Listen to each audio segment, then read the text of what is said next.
Hi అండి. తెలుగు కథల ప్రపంచంకు స్వాగతం. ఇవాళ యశోద కైలాస్ గారు రచించిన సేద తీరిన మనసు అనే కథను వినేద్దామండి. హడావిడిగా ఆఫీసు మెట్లెక్కి లోపలికి అడుగు పెడుతూ పక్క క్యాబిన్లోకి తొంగి చూశాను. తన్మయి అప్పటికే వచ్చి దీక్షగా న్యూస్ పేపర్ చూస్తోంది. మనసు అసూయతో రగిలింది. అసలు తన్మయి అంటే నాకు ఇష్టం లేకపోవడానికి ఉండే సవాలక్ష కారణాల్లో ఇదే అన్నిటికంటే ముఖ్యమైనదేమో. ఎట్టి పరిస్థితుల్లోనూ ఆఫీస్కి 9:00కల్లా రావటమే కాదు, రాగానే కబుర్లు కాఫీలతో ఏమాత్రం టైం వేస్ట్ చేయకుండా పనిలో పడుతుంది. Economic times, times of India, Hindu news పేపర్లో బిజినెస్ కు సంబంధించిన టెండర్ నోటిఫికేషన్స్ ఏమైనా ఉన్నాయేమోనని చెక్ చేసుకుంటుంది. ఆమెకున్న న్యూస్ పేపర్ నాలెడ్జ్ మరెవరికీ లేదని చెప్పవచ్చు. ఎక్కడ ఏ విషయం గురించి చర్చ వచ్చినా తను కూడా పాల్గొని చక్కగా సమాచారాన్ని అందిస్తుంది. మనకంటే తెలివి తక్కువ వాళ్ళని, నీచులని క్షమించి స్నేహం చేయగలుగుతాం, కానీ మనకంటే తెలివైన వాళ్ళని, మనకంటే సిన్సియర్గా కష్టపడి పనిచేసే వాళ్ళని ప్రేమించగలగటం, స్నేహం చేయటం అంత తేలికైన విషయం కాదు. అందుకే తన్మయి అంటే ఒక రకమైన అసహనం నాకు. ఈ విషయంలో నా ఆలోచన, నా ఊహలు తప్పు అని అనుకోకుండా నేను కరెక్ట్గానే ఆలోచిస్తున్నాను అనుకుంటూ నన్ను నేను సమర్థించుకుంటూ ఉంటానన్నమాట. అసలు ఆ మాటకొస్తే ఆమె పేరు దగ్గర నుంచే తనంటే నాకు ఇష్టం ఉండదు. తన్మయి ఎంత అందమైన పేరు! నా పేరు భాగ్యవతి. నేను పుట్టినప్పుడు మా వాళ్లకు ఇంతకంటే గొప్ప పేరు దొరకలేదేమో.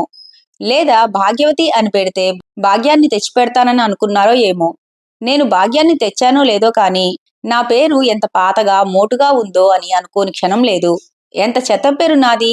పైగా మా ఆయన ఎంతో ముద్దుగా భాగ్య అంటూ పిలుస్తూ ఉంటే నా పేరు మీద నాకే అసహ్యం కలుగుతోంది. ఒక్క పేరే కాదు, అన్ని విషయాల్లోనూ నేను తన్మయ్ కంటే తక్కువే. నేను ఒక యూడీసీ గ్రేడ్లో చేరి మెల్లగా కష్టపడి ప్రమోషన్లు సంపాదించి ఆఫీసర్ని అయితే, తనేమో చిన్న వయసులోనే పెద్ద చదువులు చదివి డైరెక్ట్ రిక్రూట్మెంట్లో నాకంటే పెద్ద క్యాడర్లో చేరింది. ఎంతో తెలివైనది. మంచి కమ్యూనికేషన్ స్కిల్స్ ఉన్నాయి తన్మయ్కి. చిన్నప్పటి నుండి కాన్వెంట్లలో చదివిందట.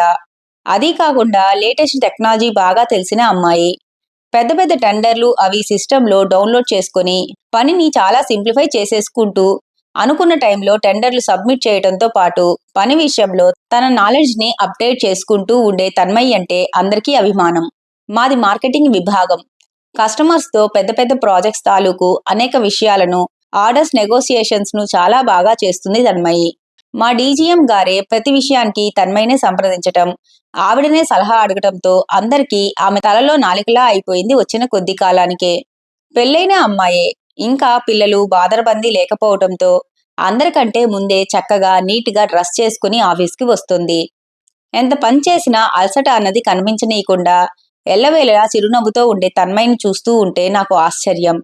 నేనేమో నా ఇద్దరు పిల్లల్ని సవరించి ఇంటిలపాదికి అన్ని అమర్చిపెట్టి ఆదరాబాదరాగా బస్సులెక్కి దిగి రొప్పుకుంటూ రోజుకుంటూ చెమట కాచుకుంటూ వస్తాను. ఆఫీస్లోకి అడుగు పెడుతూ నా చీర కేసి చూసుకుంటాను. పొద్దుట వస్తూ చక్కని ఇస్త్రీ చీర కట్టుకున్నా ఆఫీస్కి చేరేసరికి ఏమిటో నలిగిపోయినట్లుగా, పాతగా, ఏమిటి ఈ చీర కట్టుకున్నా అన్నంత అసహనం, కోపం, దుఃఖం కలుగుతాయి. వెంటనే తన్మయి కట్టుకున్న చీరకేసి చూడటం, ఎంత చక్కని చీర కట్టుకుంది, ఎంత బాగుందో కదా, ఫ్రెష్గా, అందంగా అనుకోవటం మామూలు అయిపోయింది. సాయంత్రాలు అంతే. ఏదైనా పని ఉంటే ఆగిపోతుంది. ప్రొడక్షన్ టైంలోనే కాకుండా అర్జెంట్ పనుంటే ఆఫీసు అయ్యాక కూడా కూర్చొని పని చేసుకుంటుంది. నాకేమో సాయంత్రం 5 అయితే చాలు, ఇంటికెళ్ళకపోతే కొంపలు అంటుకున్నంత టెన్షన్. ఈ మధ్య నేను తన్మయిని గమనిస్తూ అప్పుడప్పుడు టెక్నికల్ జర్నల్స్ని చదవటం, సిస్టంలో నా సర్వే రిపోర్ట్ని తయారు చేసుకోవటం, కొన్ని కంప్యూటర్ లాంగ్వేజెస్ నేర్చుకోవటం మొదలుపెట్టి నన్ను నేను ఇంప్రూవ్ చేసుకోవటానికి ప్రయత్నిస్తున్నాను. దీనికి స్ఫూర్తి తన్మయి అని చెప్పడానికి నా అహం అడ్డు వస్తుంది. నేను కష్టపడుతున్న దానికి తన్మయికి క్రెడిట్ ఇవ్వటం నాకు ఇష్టం లేదు. ఆమెను చూస్తుంటే నాకు చెప్పలేని అసహనం కలుగుతోంది. ఈ అమ్మాయిలో ఏమీ బలహీనతలు లేవా అనుకుంటూ ఆమెలో బలహీనతలు వెతకడమే నా పనిగా పెట్టుకుంటూ ఎప్పుడు ఆమెనే గమనించటం ప్రారంభించాను. ఆ రోజు ఆఫీస్కి రాగానే మా డీజీఎం ఆయన క్యాబిన్లోకి వెంటనే రమ్మనమని నాకు మెసేజ్ చేశారు. నేను ఆయన క్యాబిన్లోకి వెళ్లేటప్పుడు తన్మయి కూడా ఆయన ఎదురుగా కూర్చొని ఉంది. ఇద్దరూ ఏదో చర్చించుకుంటున్నారు. నన్ను చూడగానే తన్మయి చిరునవ్వు నవ్వింది. బదులుగా నా పెదవులు బిగుసుకున్నాయి. చూడండి భాగ్యవతి, మనకు ఆ విశాఖ స్టీల్ ప్లాంట్ ఆర్డర్ వచ్చింది కదా. ఆ ప్రాజెక్ట్ ఎగ్జిక్యూషన్ మీకే అసైన్ చేస్తున్నాను. చాలా ప్రెస్టీజియస్ ప్రాజెక్ట్. సకాలంలో పూర్తి చేస్తే మార్కెట్లో మన కంపెనీ ఇమేజ్ పెరగడమే కాకుండా దీని ఆధారంగా ఇంకా చాలా ప్రాజెక్ట్స్ ఆర్డర్స్ వచ్చే అవకాశం ఉంది. మీకు ఏవైనా సందేహాలు ఉంటే తన్మయ్ గారిని సంప్రదించండి అని చెప్పటంతో నాలో అసహనం ఇంకా ఎక్కువైంది. తప్పదు, ఒక్కొక్కసారి దేవుడు పరీక్ష అన్నట్లు మనకు ఇష్టం లేని విషయాలే జరుగుతాయి. ఓకే సార్ అని చెప్పి ఆయన ఇచ్చిన ఫైల్ని తీసుకుని నా సీటుకు వచ్చేశాను. నేను సీట్లో కూర్చున్న 10 నిమిషాలకు తన్మయ్ నుండి మెయిల్. ఇంకా ఈవిడ గారు క్షణం కూడా ఊపిరి తీసుకోనివ్వదు అనుకుంటూ మెయిల్ చదివాను. దాని సారాంశం, ఆ ప్రాజెక్టుకు సంబంధించిన వర్క్ ప్రోగ్రెస్ ని రివ్యూ చేయడానికి ప్రతి బుధవారం శనివారం సాయంత్రం 4 గంటలకు తన క్యాబిన్ కు రమ్మనమని. ఓకే చెయ్యాలి, చేశాను. ఆ రోజు సాయంత్రం ఆఫీస్ అయిపోయిన వెంటనే ఇంటికి బయలుదేరబోతూ ఉండగా ఇంట్లో కూరగాయలు లేవని గుర్తొచ్చి ఆఫీస్కి దగ్గరలో ఉన్న రిలయన్స్ ఫ్రెష్ కి వెళ్ళాను. లోనికి వెళ్లి కాయగూరలు చూస్తూ ఉంటే పక్క నుండి హాయ్ భాగ్యవతి గారు అని వినిపించి తల ఎత్తి చూస్తే తన్మయి చిరునవ్వు నవ్వుతూ, అమ్మా తల్లి, ఇక్కడ కూడా నువ్వేనా అని మనసులో అనుకుంటూ పైకి చిరునవ్వు నవ్వాను. నాకు తెలుసు అది నా మనసు నుండి రాలేదని. అయిపోయిందా మీ షాపింగ్ అనగానే అయిపోయిందని చెప్పాను. తన షాపింగ్ కూడా అయిపోయిందని చెప్పింది. ఇద్దరం కౌంటర్లో బిల్ పే చేసి బయటకు వచ్చాం. వెంటనే తన్మయి, భాగ్యవతి గారు, మా ఇంటికి వెళ్దాం రాకూడదు? ఇక్కడ నుండి 10 నిమిషాల డ్రైవ్. ప్లీజ్ కాసేపు కూర్చొని కాఫీ తాగి వెళ్దురు గాని అంటూ ఆహ్వానించింది. మరోసారి వస్తానని చెప్పబోయేంతలో మీరు వస్తున్నారు అంతే అని మరో మాటకు ఆస్కారం ఇవ్వకుండా కారు పార్కింగ్ కి దారితీసింది. కారులో వాళ్ళింటికి వెళ్ళాం. పోర్టికోలో కారు ఆగగానే ఒక 5 ఏళ్ల పాప అత్తా అంటూ పరిగెత్తుకుంటూ వచ్చి తన్మయిని తన చేతులతో చుట్టేయటం.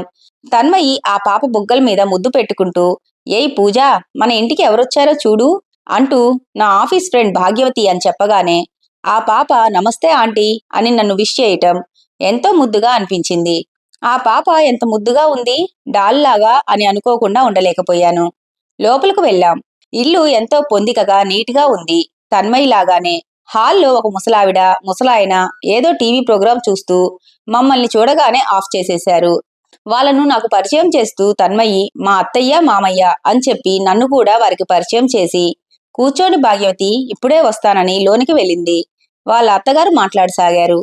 తన్మయి తమ కోడలని, వారి అబ్బాయి ప్రాజెక్ట్ పని మీద అమెరికా వెళ్ళాడని, అందరినీ విడిచి వెళ్ళలేనంటే తన్మయి నచ్చజెప్పి పంపించిందని, ఆ పాప తమ మనవరాలని, కూతురు అల్లుడు యాక్సిడెంట్లో పోయారని, తన్మయి తమని కన్న తల్లిదండ్రుల్లా ఆ పాపని కన్న కూతురులాగా చూసుకుంటుందని చెప్పారు. ఈ లోపల తన్మయి ఒక ట్రేలో కాఫీ కప్పులు స్నాక్స్ తో వచ్చింది. కాఫీ అందరికీ ఇచ్చి సోఫాలో నా పక్కనే కూర్చొని అత్తగారు మామగారిని మందులు టైంకి వేసుకున్నారా, లంచ్ టైంకి తిన్నారా అని వివరంగా శ్రద్ధగా అడిగి తెలుసుకుంది. వాళ్ళు కూడా చిన్న పిల్లల్లాగా ఏం చేశారో వంతులు వేసుకుంటూ మరీ చెప్పటం ఎంతో ముచ్చటగా అనిపించింది. ఈ లోపల అత్తా అంటూ ఆ పాప తన్మయి ఒడిలోకి చేరటం, తన్మయి ఆ పాప జుట్టు సవరిస్తూ స్కూల్ హోంవర్క్ చేసుకున్నావా పూజ అని అడుగుతూనే ఒకవైపు అత్తగారు మామగారితో మాట్లాడటం చూస్తూ ఉంటే తన్మయికి ప్రతి విషయం పట్ల ఎంత శ్రద్ధ, ఓపిక అనుకుంటూ ఉండలేకపోయాను. ఆఫీస్లోనూ అంతే. ఒక విషయం గురించి మాట్లాడుతూనే ఎవరైనా వస్తే వారికి సంబంధించిన పని గురించి చర్చిస్తుంది. ఈ అమ్మాయికి విసుగంటే తెలియదా అని క్షణంసేపు విస్తుపోయాను. కాసేపు కూర్చొని బాయ్ చెప్పి ఇంటికి వచ్చేశాను. మర్నాడు ఆఫీస్లో 11 గంటలకు క్యాంటీన్లోకి వెళ్లి కాఫీ తాగాలనిపించింది. తన్మయి క్యాబినెట్ వైపు చూశాను. సిస్టంలో ఏదో దీక్షగా టైప్ చేస్తోంది. తనని కూడా పిలుద్దామని మెసేజ్ పెట్టాను. కాఫీ తాగుదాం వస్తారా అని. ఓ యా అంటూ సీట్లోంచి లేచింది. ఇద్దరం క్యాంటీన్లోకి వెళ్లి కాఫీ తెచ్చుకుని టేబుల్కి ఎదురెదురుగా కూర్చున్నాం. ఏవో ఆఫీస్ విషయాలు కాసేపు మాట్లాడుకున్నాం. తరువాత నేనే తన్మయి భర్త గురించి అడిగాను. ఓ, మా అత్తయ్య మీకు చెప్పేశారా అంటూ. అవును భాగ్యవతి, యుఎస్ ప్రాజెక్ట్ వెళ్ళనన్నారు ముందు. నువ్వొక్కదానివే అన్ని చూసుకోవాలి కదా, వెళ్ళనని చెప్పేస్తాను అన్నారు. నేనే ప్రోత్సహించాను. 2 సంవత్సరాలు ఎంతలో గడుస్తాయి అని. అప్పుడే వెళ్ళి 10 నెలలు దాటిపోయాయి అని చెప్పింది. తర్వాత తన ఆడపడుచు కూతురి చిలిపి మాటల గురించి చెప్పింది. కూతురు అల్లుడు యాక్సిడెంట్లో పోతే అత్తగారు మామగారు బాగా కుంగిపోయారని చాలా బాధగా చెప్పింది. నేను కూడా నా సానుభూతిని అందచేసి ధైర్యం చెప్పాను. అప్పుడప్పుడు ఇలా కలుసుకుంటూ మాట్లాడుకుంటే బాగుంటుందనుకుంటూ ఎవరి సీట్కి వాళ్ళం వచ్చేశాం.